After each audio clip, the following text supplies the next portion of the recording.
Hello and welcome to the new season of Doctor Who, which I will be reviewing hopefully weekly. Today we have a two-parter. I will be reviewing Space Babies and the Devil's CHORD. But I have changed things up a little bit for my reviews this year, and I will let Ivy from about a week ago explain what that's going to look like before we circle back to the main review.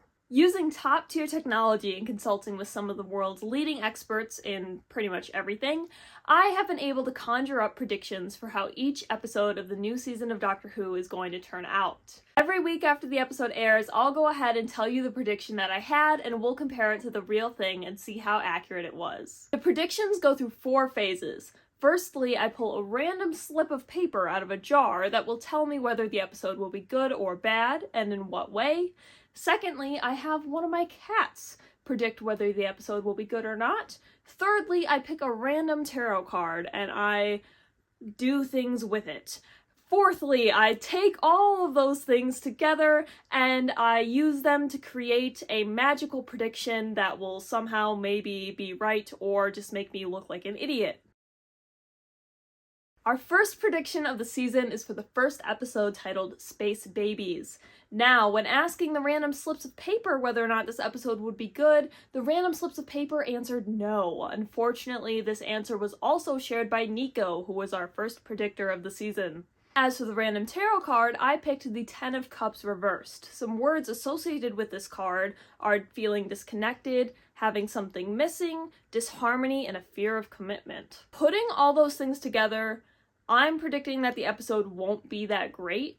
I think there's going to be a lot going on, or it will be trying too hard to do, different things, maybe too many things at once, like trying too hard to be funny, trying too hard to be meaningful, and it's just not going to click together, and that's where that disconnect is going to come in. And I just think this episode, things aren't going to land quite properly. So hopefully that's not true, but I'll hand it over to Ivy, who has seen the episode.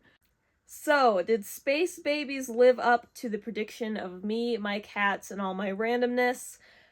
I think not really. I think we're kind of off to a bad start with that, to be honest. I really liked the episode. I do have my notes here that I always write, and I will say kind of the first negative of the episode for me was I have really strong mixed feelings on the little crash course kind of lore dump we got about the Doctor and their life and the Time Lords in the beginning. It was just a lot.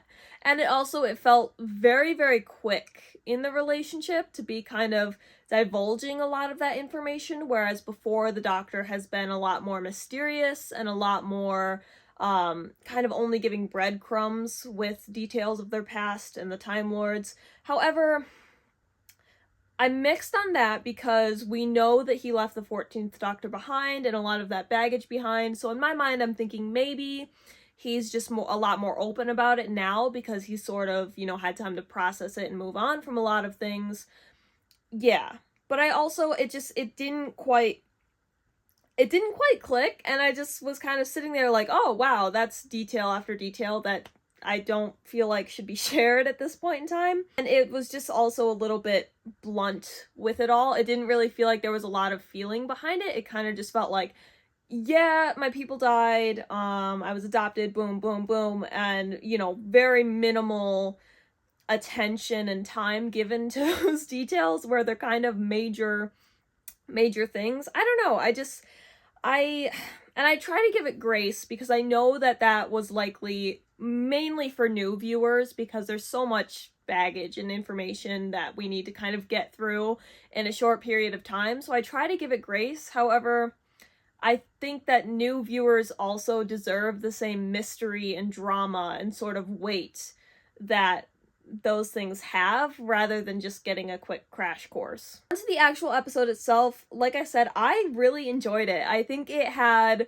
a really fun concept, and it stuck with that concept in everything, like between the monster, Nanny, the babies, like it all just tied together in this really fun and wacky concept that I just adored.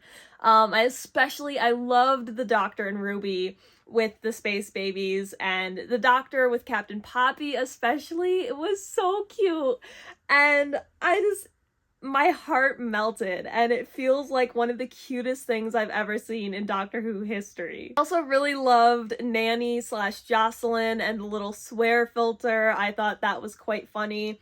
I didn't mind. I was worried when I saw people who went to the premiere of this episode when they mentioned potty humor, because I think, you know, I'm a grown adult. And I think even teenagers and anyone who isn't a young kid kind of just eye rolls at things like that. And it can get really ridiculous and really just not great very easily, very quickly. So I was worried we would have another Slitheen situation on our hands. I don't think that ended up being the case. Even though the monster was made out of literal snot, I don't think it was that excessive. I think all the humor really fit in more because it's like an episode about space babies / young kids / just kind of babies.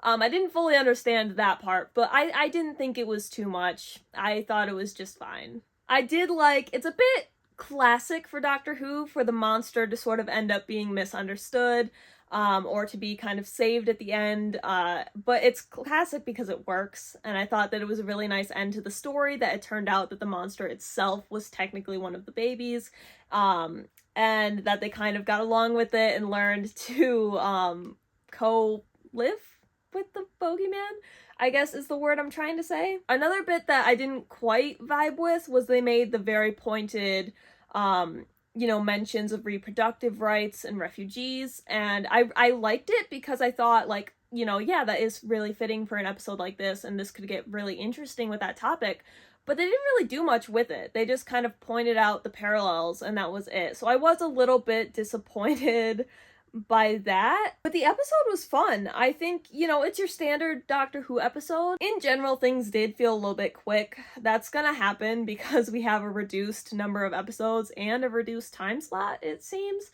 Circling back to my prediction, I do think this episode leans more on the side of being balanced. I think there is a lot going on. Really the disconnect for me lies in those two lore dumps that happen before and after the episode, because those feel very separate. Other than that bit of disconnect, yeah, the general plot I think was balanced quite well. You had the humor and the cuteness of the space babies, you had a little bit of the scariness of the bogeyman and some drama there, you had the drama and the seriousness of the space station running out of resources, and none of those things seemed to tip any scales too much. But yeah, the Doctor and Ruby's relationship, the lore dump, and the series mystery with Ruby and the Snowflakes being introduced so quick, those were the moments of disconnect for me, where I was like, this just feels a bit rushed or a bit out of place. I really wish that the lore dump and that sort of crash course stuff had been interwoven throughout the episode, which there are moments where it is, but I think it would have gone a lot smoother if more effort was put into that, rather than having, like, 3 separate parts of the episode, if that makes sense. But yeah, overall, I thought it was pretty good. I don't want to say that Nico's prediction was wrong, and this has nothing to do with the fact that she's glaring at me right now. Maybe I was wrong. Maybe it's not good, and I just am lying. But I do think that prediction went quite well, because you did have those feelings of disconnect that ended up happening. I think there was a little bit, fear of commitment. You could argue that sort of manifested in them not doing much with the whole reproductive rights argument, and them just sort of crashing through the lore rather than making a commitment to building it throughout their relationship and the time that we have to get to know them. And yeah, that was my prediction and my review of Space Babies, and we're gonna go ahead and go on to the Devil's Chord. The second prediction is for the Devil's Chord, and we begin once more with pulling a random slip of paper, which, when asked, is the Devil's Chord going to be good, it answered, unable to say. Kevin, my cat, however, was very clear in his opinion that yes, the episode will be good. Now, for the random tarot card, I pulled the Queen of Wands. Some things associated with this card are feelings of confidence, passion, being charismatic, optimistic, and creative. Putting all 3 of these things together, I think the episode's going to be good, and I think that's going to be the general consensus of viewers as well. I think at the very least, it's going to be very ambitious, it's going to have a lot of creative ideas, a lot of charismatic performances, and people are just really going to recognize and appreciate that. I definitely think that this episode is going to be the standout of the season for how creative and fun and charismatic it is. Fingers crossed, everyone. Let's hand it off to Ivy, who has seen the episode, and get her thoughts on it. From the opening alone, I loved the Devil's Chord. I mean, the opening just like immediately cemented Jinx Monsoon as like a historical Doctor Who performance. My eyes literally could not leave the screen whenever she was on, and I was just so completely drawn to Maestro, and oh, it was so good.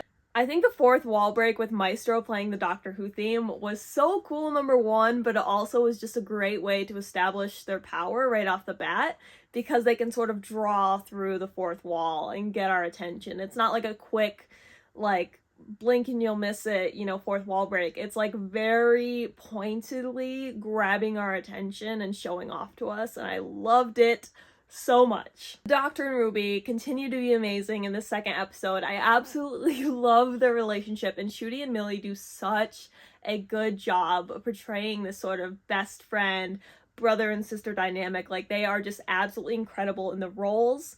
I think the only thing that kind of bugged me was during the episode, it's implied, it's kind of directly said, mostly implied, that it's been about 6 months since Ruby started traveling with the Doctor. I mentioned in the Space Babies review that it felt like things were moving a bit quick, but this really feels like the next level, because to have this big of a time jump in their relationship and their travels, when this is only technically their second on-screen trip together, yeah. Seems like, you know, it might not be a big deal, but the thing is, you have to consider how much would happen in the first 6 months of a Doctor and companion relationship. I mean, early days of getting to know each other, potential early conflict as they try and figure each other out and, you know, settle into their relationship and their travels together. It's a really big shame that we won't get to see that, because it feels like we're missing so much of the growth of their relationship. It's also something that, again, it feels like it's kind of a nice, easy package for new viewers, but at the same time, they deserve to see a companion and a Doctor get to know each other. It just feels like they're looking at us and pushing the Doctor and Ruby forward and saying, they're great, they're best friends, but we don't actually get to see that come into its own. And I don't know, I really hope that this sort of easy microwave meal style of doing things is not going to be the standard going forward, because I feel like we've already missed out on so much, and it's only episode 2. The episode itself I really liked. It didn't match quite what I expected, but not in a bad way. I should state off the bat, I don't know anything about the Beatles. I've listened to a couple of their songs, of course, because they're like super famous. But like on a personal level, I don't know that much about them, so I've mainly just been asking all my Beatles friends, what's the vibe? How do you feel? But they were barely in an episode anyway, so I don't think it matters. I wish we had gotten a bit more in general. I don't know. It feels like something is missing from the episode. Like, I really enjoyed it. I thought it was great. I thought it was creative. I thought it was fun. But something is missing in it. And I've rewatched it now, and I've tried to pin down my feelings, and I'm just having a really hard time with it. I guess it just didn't feel like we got to see Maestro's power, but they didn't really feel like much more than a villain of the week. And if you're trying to set up this big, intimidating pantheon of gods, we need a bit more than that. Something's just missing in the gravity of the episode for me. But outside of that little missing piece, it is a good episode. I did enjoy it. I really liked that the one chord that they needed to use to defeat Maestro kind of ties back into the one chord that summons them, and it also kind of ties into how the toy maker could have been defeated with that simple game of catch. But I feel bad including this in the review, because I feel like it's me saying thing bad because it didn't do what I wanted. But I do think things would have felt a lot cooler and a lot better if the big musical number in the episode was somehow tied into defeating Maestro. I guess I just had this vision that the musical number would be like the Doctor and Ruby and everyone sort of teaming up and uniting with the power of music to defeat Maestro rather than just something super simple. I was kind of picturing like the musical battle, but with a lot more people and with a lot more effort and heart behind it. Because the musical number we got was fun, but it was very misplaced. It felt very random. And it also wasn't that good. If it was a jam like the Goblin song, I would just be like, whatever, we're fine. But I don't know. I did not like the song. As predicted, the creativity and the charisma of this episode really do elevate it and are honestly its saving grace. I do think if any of the performances had slipped for even a second, with anybody's, but especially if Jinx Monsoon's performance had slipped for even a second, the episode just would not be remarkable at all. Except that didn't happen, because Jinx Monsoon was amazing, and as a result, the episode was so much fun. I still think it's gonna be a standout. I have been seeing a lot of mixed opinions. I lean on the side of it being good. A lot of people are torn because they were expecting a lot more of the Beatles. They were expecting the musical number to be better, which I can't fault them for those things. Like Space Babies, it has a very strong concept to it, and I think that the way it explored that concept and Maestro as a villain and their powers was really interesting. Visually, audibly.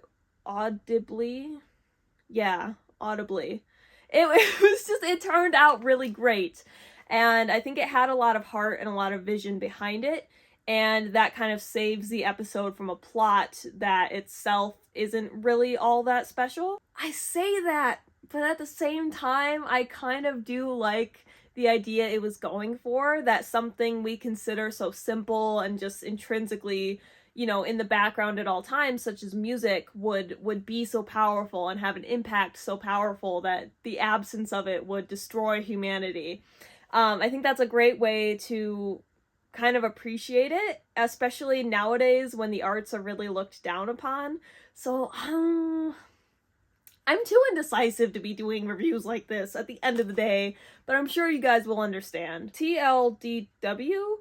I thought the Devil's Chord was really good. I thought it was creative. I thought it was fun. I thought it had a lot of heart behind it. And most importantly, the performances, Jinx Monsoon specifically, were incredible. And I think all of those things really elevate what otherwise wouldn't be that remarkable of an episode. I thought it was a great time. And I still think it's going to be a standout of the season. I'm holding on to that prediction.